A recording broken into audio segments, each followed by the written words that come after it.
இப்போ ஒரு புள்ளி விவரத்தை பாத்தீங்கன்னா, மருத்துவமனைக்கு போற நோயாளிகள்ல 75ல இருந்து 90% மக்கள் உடல் காயங்களால அங்க போறதில்ல. ஓ, வேற எதனால போறாங்க? அவங்க எல்லாரும் உளவியல் அல்லது உணர்ச்சி ரீதியான மன அழுத்தத்தால தான் பாதிக்கப்பட்டு போறாங்க. அதாவது என்ஜினியரிங் டேர்ம்ஸ்ல சொல்லணும்னா சைக்கலாஜிக்கல் ஆர் எமோஷனல் ஸ்ட்ரெஸ். 8ல இருந்து 9 பேர் மன அழுத்தத்தால தான் வியாதி வந்து ஆஸ்பத்திரிக்கு போறாங்களா?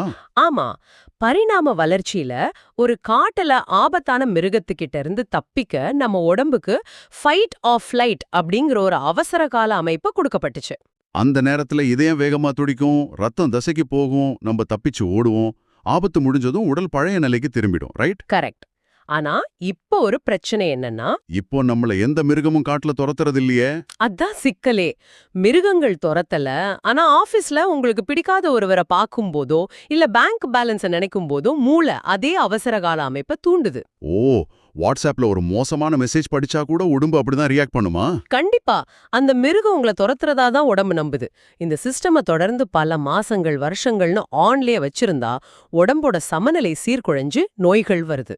அப்போ கோபம், பயம், கவலை இது எல்லாம் நம்ம தொடர்ந்து நினைக்கும்போது நம்ம உடம்பு வந்து கார்டிசால், அட்ரினலின் மாதிரி கெமிக்கல்ஸ உற்பத்தி பண்ணுது, சரியா? ஆமா, அந்த மன அழுத்த ரசாயனங்கள் தான் உடம்ப கெடுக்குது. இது கேட்கறதுக்கே கொஞ்சம் பயமா தான் இருக்கு. ஆனா எனக்கு புரியாத ஒரு விஷயம், மனிதர்கள் தங்களை அறியாமலேயே இந்த